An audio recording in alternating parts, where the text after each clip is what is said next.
Hello everyone, welcome back to nursing zone. आज की इस वीडियो में मैं आपको एक नया टॉपिक कराने वाला हूँ एमएसएन का। ये एक सीरीज़ है इंपॉर्टेंट टॉपिक्स की एमएसएन 2 के लिए। और इस सीरीज़ में अभी जो हम यूनिट कवर कर रहे हैं वो है न्यूरोलॉजिकल डिसऑर्डर, सबसे ज़्यादा इंपॉर्टेंट यूनिट है। और इसमें आज हम टॉपिक करने वाले हैं हेडेक। तो अभी तक मैं आपको 2 टॉपिक्स करा चुका हूँ, एपिलेप्सी और ट्रॉमेटिक ब्रेन इंजरी। आज हम कराएंगे हेडेक के बारे में बात करेंगे। तो उससे पहले मैं आपको बता दूं कि अगर आपने एग्ज़ाम की बिल्कुल भी तैयारी नहीं करी है ना, तो उससे पहले आप इंपॉर्टेंट टॉपिक्स ज़रूर करके जाना। और इस सीरीज़ में मैं आपके लिए इंपॉर्टेंट टॉपिक्स ही कवर करा रहा हूँ। तो प्लीज़, अगर आपने कुछ भी नहीं पढ़ा है ना एग्ज़ाम से पहले, तो ये सीरीज़ आप अच्छे से पढ़ के जाओ। एग्ज़ाम में इनमें से ज़रूर क्वेश्चन आने वाले हैं, डेफिनेटली इसमें से क्वेश्चन आएगा, क्योंकि हर साल यही टॉपिक्स रिपीट होते हैं एग्ज़ाम में, है ना। इसमें से मैं गारंटी से कह रहा हूँ 70 to 80% जो है टॉपिक्स आपके रिपीट होंगे इसमें से, ठीक है। तो अभी तक हमने 2 टॉपिक्स कवर कर लिए हैं और अभी तीसरा टॉपिक आज हम कवर करने जा रहे हैं, वो है हेडेक, ठीक है। Now headache is actually a symptom rather than a disease. Sorry, एक चीज़ और बताना चाहूँगा वीडियो स्टार्ट करने से पहले, अगर आपको ये नोट्स परचेज़ करने हैं तो प्लीज़ एक गूगल फॉर्म दिया है नीचे, उसमें आप जाएं, वो गूगल फॉर्म फिल करें और वहाँ से आप परचेज़ कर सकते हैं। और कोई भी अगर क्वेरी हो, कोई भी क्वेश्चन पूछना हो, तो इंस्टाग्राम और टेलीग्राम का लिंक मैंने डिस्क्रिप्शन में दिया हुआ है। आप मुझे पर्सनली मैसेज करके मेरे नर्सिंग जोन वाले पेज पे वहाँ से कोई भी क्वेरी आपकी वो पूछ सकते हैं, ठीक है। और वीडियो को एंड तक देखना, क्योंकि मैं एक कूपन कोड बताने वाला हूँ। जब आप वो कोड डालोगे तो आपको नोट्स पे डिस्काउंट मिल जाएगा। नाउ अब बात करते हैं, headache is actually a symptom rather than a disease entity, ठीक है। इट में इंडिकेट ऑर्गेनिक डिजीज़। देखो, हेडेक के बारे में बोल रहा है कि ये कोई एक पर्टिकुलर डिजीज़ नहीं है, काइंड ऑफ एक सिम्टम्स ही है ना। लेकिन ये एक सिम्टम आता है क्यों है, अलग अलग वजह से आता है। पहली वजह देखो, organic disease, indicate organic disease, neurological और अदर डिजीज़, है ना। हो सकता है पेशेंट को कोई न्यूरोलॉजिकल डिजीज़ हो या फिर कोई भी दूसरी डिजीज़ हो, उसकी वजह से हेडेक हो सकता है। स्ट्रेस रिस्पॉन्स, पेशेंट बहुत ज़्यादा स्ट्रेस ले रहा है, उसकी वजह से हो सकता है। वैसोडाइलेशन, वैसोडाइलेशन मतलब कि जो आपकी ब्लड वेसल्स हैं वो जब डायलेट हो जाती हैं, है ना। तो अगर ब्रेन की ब्लड वेसल्स डायलेट हो रही हैं तो माइग्रेन अगर पेशेंट को हो रहा है इनके, है ना, वैसोडाइलेशन में क्या होता है, माइग्रेन होता है। तो माइग्रेन भी एक काइंड ऑफ हेडेक ही है। माइग्रेन का जो मेन सिम्टम है वो है हेडेक। तो हेडेक खुद में कोई डिजीज़ नहीं है, लेकिन एक ऐसा सिम्टम है जो किसी भी डिजीज़ की वजह से हो सकता है, ठीक है। और इसे हम न्यूरोलॉजिकल डिसीज़ में ही मानते हैं, न्यूरोलॉजिकल डिसऑर्डर में ही काउंट करते हैं। स्केलेटल मसल टेंशन, है ना, जो अगर आपकी मसल्स में बहुत ज़्यादा टेंशन है तो इससे क्या होगा कि आपके जो हेडेक होने के चांसेस बढ़ जाएंगे, ठीक है। और अ कॉम्बिनेशन ऑफ फैक्टर्स, तो हो सकता है कि इन सारी प्रॉब्लम्स की वजह से हेडेक हो रहा हो, या तो स्ट्रेस की वजह से हो रहा है, या फिर वैसोडाइलेशन की वजह से हो रहा है, या फिर कोई भी ऑर्गेनिक डिजीज़ यानी कोई भी अदर डिजीज़ कोई भी है उसकी वजह से हो रहा है, ठीक है। तो हेडेक का कोई ऐसा सच कुछ वो नहीं है कि ये डिजीज़ है, बट एक सिम्टम की तरह ही काम करता है। टाइप्स की अगर हम बात करें, सबसे पहले हम बात करेंगे मेनली इसके 2 टाइप्स हैं। पहला है प्राइमरी हेडेक। प्राइमरी हेडेक क्या होता है, कोई ऑर्गेनिक कोज नहीं है, कोई बीमारी नहीं है, अभी तक पता नहीं चली है कि हेडेक हो किस वजह से रहा है, ठीक है। तो इसे हम कहते हैं प्राइमरी हेडेक। तो इसमें सबसे पहला है टेंशन हेडेक, है ना। पेशेंट बहुत ज़्यादा टेंशन ले रहा है, स्ट्रेस ले रहा है, ठीक है। तो ड्यू टू फिजिकल और इमोशनल स्ट्रेस पेशेंट को हो रहा है। Occurs mostly in temporal, forehead और बैक साइड ऑफ हेड। तो टेम्पोरल कौन सा होता है, जैसे आप यहाँ पर देख सकते हैं ये ईयर है, ठीक है। ईयर के पास वाला जो एरिया होता है, ये वाला जो एरिया होता है, दिस इज टेम्पोरल एरिया, ठीक है। टेम्पोरल एरिया में अगर आपको यहाँ पेन हो रहा है, टेम्पोरल एरिया, फोरहेड यहाँ पर, ठीक है, फोरहेड में यहाँ पर आपको पेन हो सकता है। तो अगर यहाँ पर हेडेक है तो इसे हम प्राइमरी हेडेक में काउंट करते हैं, और स्पेशली टेंशन हेडेक में काउंट करते हैं, ठीक है। तो टेंशन हेडेक में कहाँ पर पेन होता है, आपका टेम्पोरल, फोरहेड और जो आपका बैक साइड है, बैक साइड पे आपको पेन होगा, ठीक है। Also cold muscle contraction headache. Muscle contraction headache भी इसे कहते हैं। ट्रीटमेंट इसका क्या है, नार्कोटिक एनाल्जेसिक्स, है ना, पेन किलर्स हम देंगे, एनासेट देंगे, anti inflammatory drug, non steroidal anti inflammatory drugs हम देंगे, जैसे कि इबुप्रोफेन हो गया। मसल रिलैक्सेंट देंगे, जैसे कि बैक्लोफेन हो गया, क्योंकि पेशेंट को क्या है, हमने यहाँ पर क्या बताया, मैंने यहाँ पर कहा था कि इसे हम क्या कहते हैं, मसल कॉन्ट्रैक्शन हेडेक भी कहते हैं। तो मसल कॉन्ट्रैक्शन हेडेक है तो हम क्या देंगे, मसल को रिलैक्स करने वाली चीज़ें देंगे, क्योंकि पेशेंट की मसल अगर कॉन्ट्रैक्ट होने की वजह से उसे हेडेक हो रहा है तो हम उसका अपोजिट करेंगे। अपोजिट में क्या देंगे, मसल रिलैक्सेंट, जैसे कि बैक्लोफेन।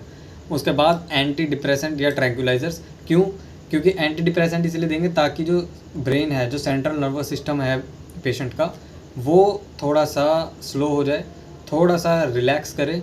क्योंकि पेशेंट अगर स्ट्रेस में है तो पेशेंट को ज़रूरत है कि उसका स्ट्रेस कम हो। जब स्ट्रेस कम हो जाएगा तो इवेंचुअली जो उसका हेडेक है वो भी कम हो जाएगा। तो उसके लिए हम एंटी डिप्रेसेंट या फिर ट्रैंक्विलाइजर्स देते हैं, जैसे कि इमिप्रामाइन, ठीक है। सेकंड टाइप जो है वो है माइग्रेन। पहला टाइप मैंने आपको क्या बताया, टेंशन हेडेक। दूसरा है माइग्रेन, जिसे हम वेस्कुलर हेडेक कहते हैं। वेस्कुलर हेडेक क्यों कहते हैं, क्योंकि जो वेसो डायलेशन की वजह से हो रही है ना, मैंने बताया था ब्लड वेसल्स के डायलेशन की वजह से हो रहा है। तो इसे क्या, इसमें क्या होता है, recurrent throbbing headache that characteristically affect one side of head. इसमें क्या होता है, माइग्रेन में आपका एक साइड अफेक्ट होगा ब्रेन का, है ना, हेड का। तो आपको जो सिम्टम फील होंगे, जो आपको पेन फील होगा, जो हेडेक फील होगा, वो एक साइड पे होगा, या तो लेफ्ट साइड पे या राइट साइड पे, या फिर आपके आगे हो रहा है बहुत ज़्यादा, या सिर्फ पीछे हो रहा है और कहीं नहीं हो रहा पेन। तो इसे हम, इस जो कंडीशन होती है, इसमें हम माइग्रेन में कंसिडर करते हैं इस कंडीशन को, और इसे वेस्कुलर हेडेक कहते हैं, ठीक है। क्यों होता है ये, due to spasm and over dilation of certain arteries in brain.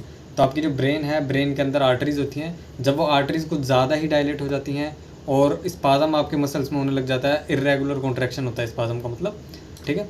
जब इर्रेगुलर आपकी मसल्स कॉन्ट्रैक्ट हो रही होती हैं, तो इसकी वजह से क्या होता है, जो ब्रेन की आर्टरीज़ हैं वो ओवर डायलेट हो जाती हैं, बहुत ज़्यादा डायलेशन हो जाता है उनमें, और उस डायलेशन की वजह से माइग्रेन हो जाता है। तो ठीक है, इसे ये अलग दूसरा टाइप का हेडेक है हमारा। इसमें साइन एंड सिम्टम में क्या होता है, pain in one side of head, मैंने आपको बताया। नोजिया हो सकता है पेशेंट को, ठीक है, उल्टी आने का जैसा मन करेगा। Periodic attack of pain, pain जो होगा आएगा थोड़ी देर के लिए, फिर चला जाएगा, फिर कुछ देर के लिए आएगा, फिर कुछ देर के लिए चला जाएगा, कॉन्टीन्यूस नहीं रहेगा, ठीक है। तो पीरियोडिक अटैक होगा। टिंगलिंग होगा, टिंगलिंग यानी कि कुछ कुछ आवाज़ें सुनाई देंगी, स्लाइट रिंगिंग होगा, रिंग जैसी आवाज़ कान में सुनाई देगी, ठीक है। उसके बाद फोटोफोबिया। फोटोफोबिया मतलब लाइट से जो है थोड़ा सा डर लगने लगेगा, है ना। डर मतलब कि लाइट की वजह से और थोड़ा सा डर लगेगा, और उससे और हेडेक बढ़ेगा माइग्रेन में, है ना। ट्रीटमेंट में इसमें क्या होगा, एनाल्जेसिक्स है, जैसे कि एसिटामिनोफेन, ठीक है। उसके बाद अब हम बात करते हैं, जो हमारा एक और चीज़ है ट्रीटमेंट में, जो हमारा माइग्रेन था यहाँ पे। माइग्रेन में जो ट्रीटमेंट में सबसे पहला हमने क्या बताया, एनाल्जेसिक बताया। एनाल्जेसिक में एसिटामिनोफेन, ठीक है। उसके बाद 5-HT1 एंटागोनिस्ट, क्योंकि जो ब्लड वेसल्स हैं, जो आर्टरीज़ हैं, बहुत ज़्यादा डायलेट हो रही हैं पेशेंट की ब्रेन में, तो उसको हमें रिवर्स करना है, जो उसका डायलेशन है उसे रोकना है। तो उसके लिए हम क्या देते हैं, सुमाट्रिप्टेन, ये ड्रग का नाम है। 5-HT1 एंटागोनिस्ट क्लास में आता है ये। उसके बाद एंटी हिस्टामिन हम देंगे पेशेंट को, जो क्या करेगा, सेरोटोनिन को जो इफेक्ट है उसको कम करेगा। थर्ड जो हमारा टाइप आता है, अब उसके बारे में बात करते हैं, cluster headache. What is cluster headache, start from I. देखो इसमें क्या होगा, आपकी आई से स्टार्ट होगा, आई से स्टार्ट होकर आपके कहाँ पर जाएगा, टेम्पोरल रीजन में जाएगा। यहाँ आई से स्टार्ट होगा, आई से स्टार्ट होकर टेम्पोरल रीजन तक जाएगा, यानी कान के पास जो एरिया है वहाँ तक पेन जाएगा, और फेशियल पेन होगा, है ना। हेडेक की वजह से फिर फेस पे पेन होने लगेगा। तो आपकी आंखों से स्टार्ट हुआ, आंखों से फिर टेम्पोरल, टेम्पोरल से फिर फेशियल पेन होने लगेगा। उस पेन को, जो इस टाइप का जो हेडेक होता है उसे हम कहते हैं क्लस्टर हेडेक, ठीक है। मतलब क्लस्टर मतलब कि एक जगह से स्टार्ट हुआ और दूसरी जगह पे पहुंचा, दूसरी जगह से फिर और तीसरी जगह पे पहुंचा, और पहुंच ही जाए अलग अलग जगहों पे, तो इसे हम क्लस्टर हेडेक कहते हैं। इसका साइन एंड सिम्टम्स की अगर हम बात करें तो सबसे पहला थ्रोबिंग पेन, नेजल कंजेशन, नाक बंद हो जाना, है ना, वाटरी आइज, क्योंकि आइज से स्टार्ट हो रहा है हेडेक, तो आंखों से पानी आने लगेगा। Red skin on affected side, जो भी अफेक्टेड साइड है, जहाँ पर भी अगर इस साइड अफेक्टेड है तो वहाँ पर रेड स्किन हो जाएगी। And this type of headache is called cluster headache. Treatment की अगर हम इसकी बात करें तो कोल्ड एप्लीकेशन देंगे पेशेंट को सबसे पहले, है ना, ताकि उसकी जो रेडनेस है वो कम हो। उसके बाद एनाल्जेसिक्स हम देंगे, क्योंकि पेन पेशेंट को हो रहा है। इसमें जो सबसे ज़्यादा इंपॉर्टेंट जो एनाल्जेसिक यूज़ किया जाता है, मोस्ट प्रेफर्ड कहेंगे इनसे, इंडोमेथासिन इसका नाम है। उसके बाद एंटी डिप्रेसेंट्स हम पेशेंट को देंगे। नाउ अभी हमने क्या पढ़ा, हमने पढ़ा था प्राइमरी हेडेक, ठीक है, जिसका कोई ऑर्गेनिक कोज नहीं था। तो प्राइमरी हेडेक में सबसे पहले क्या था, टेंशन हेडेक। दूसरा हमारे पास क्या था, माइग्रेन। और तीसरा हमारे पास है क्लस्टर हेडेक, ठीक है। उसके बाद अब बात करते हैं secondary treatment, sorry secondary headache है, ये मैंने गलती से लिख दिया है, यहाँ पर सेकेंडरी हेडेक आएगा, ठीक है। तो secondary headache occurs in case of brain tumour, meningitis, सब एराक्नोइड हेडेक। तो इसमें क्या होगा, अगर ब्रेन में ट्यूमर है, ठीक है। सेकेंडरी हेडेक का मतलब क्या है, कोई एक डिजीज़ कंडीशन है, उस डिजीज़ कंडीशन की वजह से हेडेक हो रहा है, और वो हमें पता है वो डिजीज़ कंडीशन क्या है। तो सेकेंडरी जो हेडेक है अकर होता है किस केस में, ब्रेन ट्यूमर में मेनली, मेनिंजाइटिस में, सब एराक्नोइड हेमरेज में, है ना। मैंने प्रीवियस वीडियो में भी बताया था सब एराक्नोइड हेमरेज क्या होता है। जो आपकी ब्रेन की लेयर्स होती हैं, एराक्नोइड लेयर होती है, एराक्नोइड लेयर के ऊपर ड्यूरामेटल लेयर और एराक्नोइड लेयर के बीच में जो है क्लोट बन जाता है, इसे हम कहते हैं सब एराक्नोइड हैमरेज, ठीक है। और हाइपरटेंशन की वजह से होता है। तो हाइपरटेंशन ये इंपॉर्टेंट चीज़ है, याद रखना। ब्लड प्रेशर बढ़ने की वजह से कौन सा वाला हेडेक हो रहा है, प्राइमरी हेडेक नहीं हो रहा, सेकेंडरी हेडेक हो रहा है, ठीक है। तो उसके बाद हम बात करते हैं इसमें जो ब्रेन ट्यूमर है, ब्रेन ट्यूमर में जब होता है तो headache is characterised by weakness. तो अगर ब्रेन ट्यूमर की वजह से हेडेक हो रहा है ना, तो उसमें वीकनेस होगी, विजुअल लॉस होगा, आँखों से जो है मतलब अच्छे से धुंधला धुंधला दिखेगा, अच्छे से क्लियर नहीं दिखेगा, सीजर फोकस नहीं कर पाएगा पेशेंट, सीजर्स होंगे पेशेंट को। इन मेनिंजाइटिस, अगर मेनिंजाइटिस पेशेंट को है और तब उसको जो है हेडेक हो रहा है, तो उसमें क्या होगा, स्टिफनेस होगी नेक में, जो नेक है नेक बहुत ज़्यादा स्टिफ हो जाएगी, और हेडेक इस वाले हेडेक में कॉमन है, ठीक है। इन हाइपरटेंशन, अगर हाइपरटेंशन की वजह से हेडेक है तो इसमें क्या सिम्टम दिखेंगे आपको, हेडेक में भी dull and occipital type. Occipital type मतलब कि जो आपका ओसिपिटल ये जो बोन होती है पीछे वाली बोन, तो उस साइड ज़्यादा पेन होगा। हाइपरटेंशन में क्या होता है, यहाँ सिर के पीछे यहाँ पर पेन होगा। अगर इन मॉर्निंग मोस्टली, जैसे पेशेंट सो के उठेगा तो वो बोलेगा कि मेरे को सो के उठते ही जो है पेन होने लगता है, हेडेक होने लगता है। तो ये होता है किस वजह से, हाइपरटेंशन की वजह से होता है, ठीक है। उसके बाद इसके ट्रीटमेंट की अगर हम बात करें तो इसका ट्रीटमेंट सिंपल है। आपका जो सेकेंडरी डिजीज़ है, अगर आपको हाइपरटेंशन है तो हाइपरटेंशन का आप ट्रीटमेंट लो, अगर आपको ब्रेन ट्यूमर है तो ब्रेन ट्यूमर का ट्रीटमेंट लो, आपका हेडेक इवेंचुअली सही हो जाएगा।